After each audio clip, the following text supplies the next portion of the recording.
Podcast SHQ, siaran dakwah, syarat hikmah, penuh berkah. Allahu Akbar. Assalamualaikum warahmatullahi wabarakatuh. Halo, apa kabar ayah bunda juga teman-teman semuanya. Sekarang kita ada di satu program yang spesial, yaitu apa ya? Program ini saya belum dapat namanya gitu ya. Cuman kalau secara konten kita akan ngumpul bareng bukan buat gibah ya, tapi ngumpul bareng untuk kita bikin fokus group discussion. Ngomongnya sih begitu ya.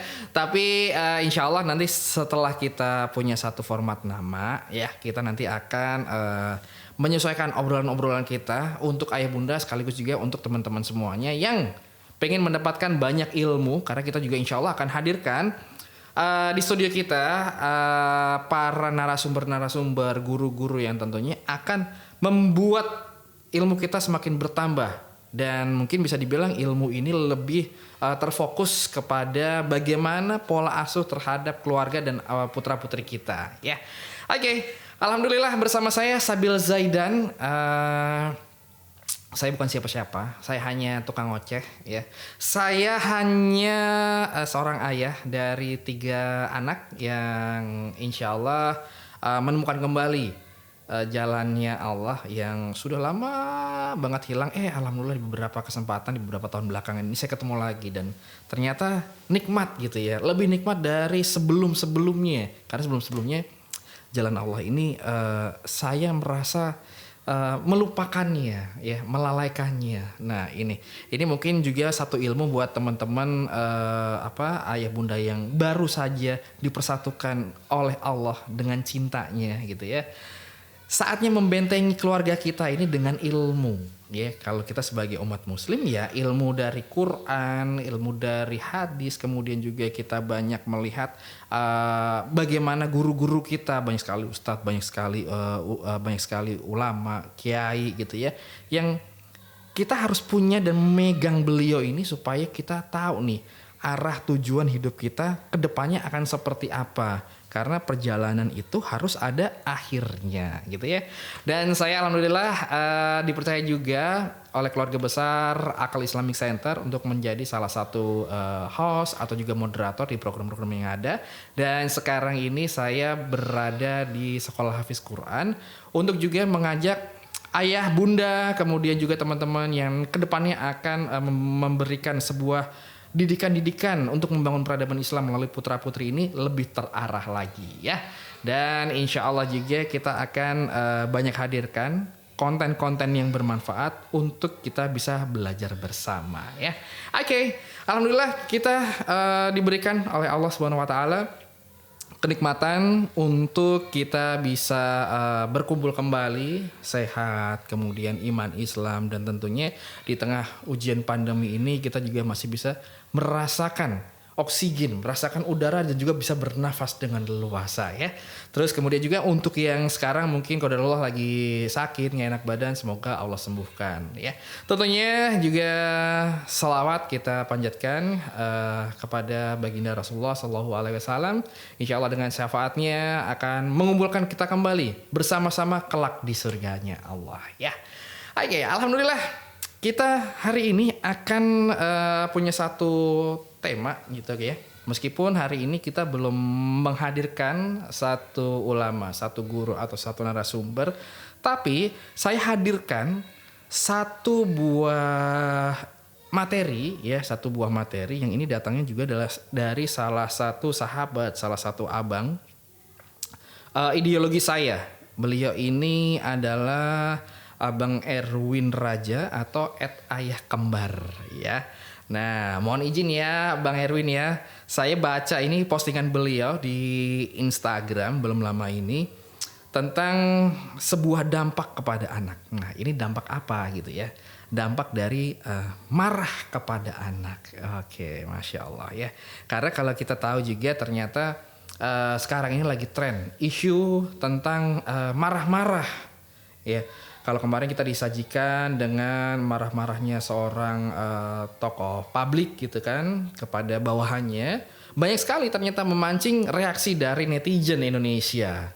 Ada yang pro, ada yang kontra. Ada juga yang melihat dari sisi kepatutan, ada yang melihat dari sisi psikologis seperti itu juga. Nah, ini menjadi satu hal yang menarik karena terkadang kalau berbicara tentang marah-marah ini erat hubungannya dengan kehidupan kita, ya kan? Kadang kita nggak sadar ketika kita lagi di perjalanan, lagi serobot kanan serobot kiri dengan lalu lintas yang padat, tiba-tiba ada yang nggak berkenan dan marah-marah. Terus apa sih dampaknya? Ya kita juga terkadang terpancing gitu kan, untuk marah-marah juga, untuk melayani juga. Kemudian juga di level pekerjaan, ada atasan marah kepada bawahan. Ketika kita menempatkan diri sebagai bawahan, ada rasanya sakit hati. Ada rasanya, aduh, aku jengkel sekali. Nah, itu. Tapi pernah nggak kita berada di posisi orang yang lagi marah gitu ya? Nah, ini dia nih. Kadang tidak terfikirkan. Mungkin karakternya memang kita bukan orang yang pemarah. Tapi ternyata sadar atau nggak disadari juga, ketika kita marah-marah, ada yang bilang bahwa ya itu namanya merilis sesuatu yang nggak baik untuk tubuh kita, gitu. Ya fine, silahkan dirilis aja. Tapi terkadang yang objek yang menerima rilisan emosional kita ini bukan objek yang tepat, gitu. Misalnya istri, misalnya suami, ya. Ada juga anak kita yang kita lagi marah banget, kita mau rilis jedar. Yang kita kena marah-marahnya adalah si anak kita. Nah, ini ternyata efeknya luar biasa ya. Kalau dari dua sisi, baik yang dimarahin maupun juga yang marah-marah. Karena kalau yang marah-marah itu kan kalau ada hadisnya bahwa janganlah marah, bagimu surga. Nah, ini dari sisi tinjauan Islamnya aja udah jelas, janganlah marah bagimu surga. Tapi kan ada yang bilang, nah marah-marah ini kan manusiawi sekali. Menurut Anda gimana? Benar gak manusiawi sekali? Ya kalau menurut saya iya. Setiap orang itu punya hasrat atau juga punya dorongan untuk terkadang marah karena sesuatu yang tidak sesuai dengan hati. Tapi Islam mengajarkan bahwa kalau lagi marah-marah ya, wudu, duduk, kemudian juga tarik nafas. Ini semuanya diajarkan di nilai-nilai yang ada di agama kita. Ini sempurna sekali. Jadi kalau yang ada yang masih marah-marah, tarik nafas, ya kan? Kalau yang lagi berdiri, duduk. Kalau duduk masih pengen marah, baringan, ya. Kemudian kalau masih marah lagi, ambil air wudhu. Nah, ini Islam mah simple ya. Islam itu mudah dan memudahkan. Sehingga ketika kita bisa menahan itu semua, kita juga bisa menghindarkan dari satu. Ketika kita marah-marah nih, ya, terkadang ada orang yang tersinggung. Nah, orang yang tersinggung biasanya mengeluarkan kalimat-kalimat dalam hati yang ya kita nggak tahu apakah ini menjadi sebuah doa, ya kan? Doa-doa tapi doa-doa keburukan menimpa sama kita. Nah, ini yang paling ditakuti sekali ya. Itu untuk berbicara marah-marah di level yang sama usianya dengan kita. Tapi berbicara marah-marah kepada anak. Nah, kita akan masuk nih. Ini 7 dampak marah-marah kepada anak. Tapi saya nggak akan baca 7-7-nya. Ya, kita simpan aja. Supaya nanti ketika ada beliau guru-guru kita yang lebih kompeten, kita bisa lebih detail ini dari 7 dampak ini. Ya, saya akan bacain mungkin 3-4 dampak ya. Marah kepada anak. Nah, ini kalau dari postingan Bang Erwin Raja atau Ayah Kembar. Karena beliau juga lagi menyoroti ramenya. Marahnya seorang ibu di depan banyak orang sambil bilang tak tembak loh. Nah ini ya, tapi ketika itu terjadi dengan anak kita gitu ya, marah-marahnya kita ke anak kita, dampaknya apa sih? Yang pertama, kita akan mengetahui bahwa ini akan terjadi rusak atau matinya sel-sel otak anak. Wow, ngeri ya. Nih, rusak atau matinya sel-sel otak anak. Ini ada satu yang diambil dari salah satu dokter gitu ya. Ini kalimat dari dokter, beliau ini adalah Dokter Nurul. Ya, Dokter Nurul ini mengungkapkan suara keras dan bentakan yang keluar dari mulut orang tua ini dapat merusak atau menggugurkan pertumbuhan sel otak anak.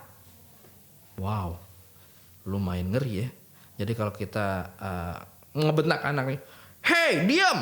Wah, tiba-tiba ini sel-sel otak yang lagi mau tumbuh berguguran semuanya, tumbang. Dan ini jumlahnya ketika satu bentakan atau perkataan kasar ini dapat membunuh lebih dari 1 miliar sel otak anak. Wow, 1 miliar. Duit aja udah banyak ya. Gimana dengan sel otak anak? Dan lebih parah lagi nih. Tidak hanya bentakan saja, bentakan atau perkataan kasar. Tapi ketika sudah masuk ke tahap pukulan atau cubitan yang di situ juga ada bentakan, ini bisa membunuh lebih dari 1 miliar. Artinya bermiliar-miliar sel otak. Wow, luar biasa, ngeri ya. Ini baru satu dampak loh. Rusak atau matinya sel-sel otak anak. Padahal kita tahu otak ini fungsinya buat apa, ya kan? Kalau sel-sel otaknya aja udah mati terbunuh karena hentakan, karena bentakan, karena juga kita marah-marah, pukulan, cubitan, bayangin dengan bermiliar-miliar yang rusak, akibatnya apa? Silahkan dibayangkan sendiri, ya. Istighfar, astagfirullahaladzim. Itu juga menjadi ilmu untuk saya juga ya. Dan kemudian dampak yang kedua adalah jantung lemah. Wow, jantung lemah. Dan ini kalau diambil dari postingan Bang Erwin Raja, yang mana beliau mengutip pernyataan dari Dr. Godelivia Maria Mary MSI. Ini seorang pakar ahli juga. Membentak anak menyebabkan kinerja jantung anak berdetak lebih cepat. Ya. Akibatnya jantung anak lebih lelah daripada dalam kondisi normal. Oke, mungkin kalau kondisi normal bunyinya dek dek dek dek dek. Ketika dibentak, ketika dimarah-marahin, ini bunyinya bisa dek dek dek dek dek dek dek dek dek dek dek dek dek. Bayangkan ya, ini untuk rentang waktu semenit aja udah capek tuh bunyi kayak gitu. Ini kan. Gimana kalau ini dalam sehari ada pengulangan berapa kali dibentak, berapa kali dipukul. Wow, jantungnya lelah saudara-saudara. Oke, berikutnya adalah turunnya kepercayaan diri. Nah, ini yang cukup parah juga ya. Ketika kepercayaan diri ini turun, pasti dia menjadi minder ya. Tapi secara detail, ini anak yang sering dimarahi cenderung menganggap biang kemarahan orang tuanya adalah kesalahan yang mereka lakukan.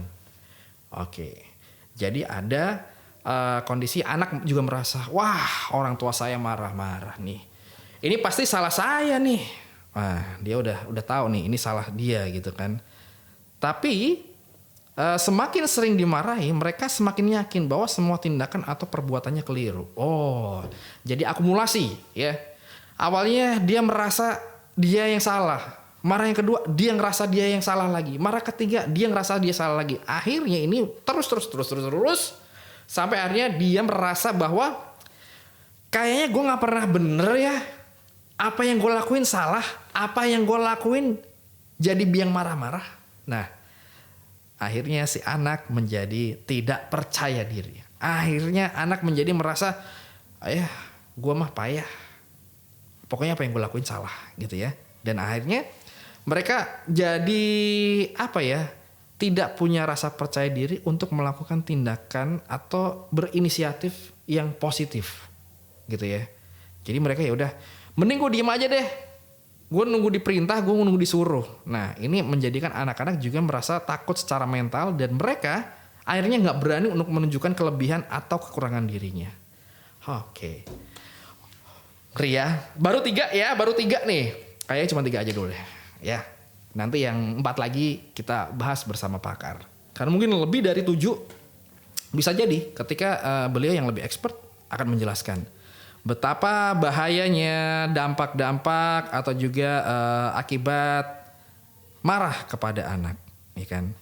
Padahal kita tahu anak ini adalah penerus peradaban, ya, penerus perjuangan kita, keturunan kita. Apa hasilnya? Apa yang terjadi ketika anak kita rusak, ya, secara sadar atau nggak sadar dengan marahnya kita? Ya, ada luka pengasuhan.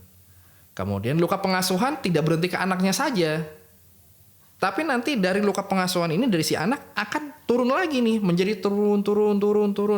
Jangan sampai menjadi predator. Ya, anak menjadi predator akibat luka pengasuhan. Predator apa? Tidak berbicara tentang predator seks saja, tapi predator untuk menyakiti orang lain, hanya ingin melampiaskan pengalaman-pengalaman masa lalunya yang nggak baik yang diterima dari orang tuanya. Hanya di situ saja kita ngobrol hari ini. Insya Allah ini akan sedikit menyentil kita semua, dan kita akan lanjutkan dengan obrolan-obrolan bersama para pakar, bersama para guru, para ulama, para kiai. Insya Allah kita hadirkan di sini, ya.